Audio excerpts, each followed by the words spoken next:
नमस्कार दोस्तों, मेरी आज की जानकारी है डायनामिक बॉन्ड फंड के बारे में। जी हाँ, dynamic bond fund open ended debt स्कीमें हैं। ये 3 से 5 साल में आकर्षक रिटर्न देने में सक्षम होती हैं।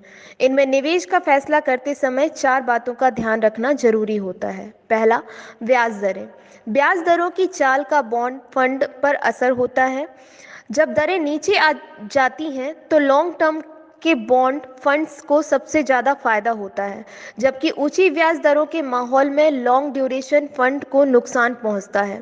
इस लिहाज से ऐसे डायनामिक बॉन्ड फंड बेहतर होते हैं जिनमें ब्याज दरें बढ़ने पर भी कम गिरावट आए। दूसरा, महंगाई।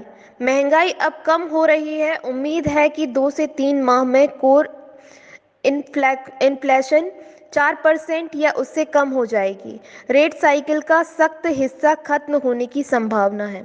जैसे जैसे महंगाई कम होगी, बॉन्ड फंड को लेकर आकर्षण कम होगा। तीसरा, कच्चा तेल।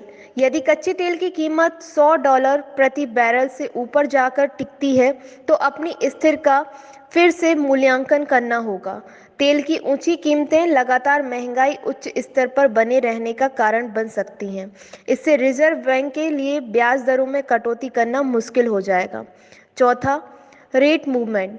जो निवेशक ब्याज दरों को लेकर अनिश्चित हैं, वे डायनामिक बॉन्ड फंड पर विचार कर सकते हैं। ये फंड मैनेजर्स को ब्याज दरों के आधार पर मैच्योरिटी बदलने की सुविधा देते हैं।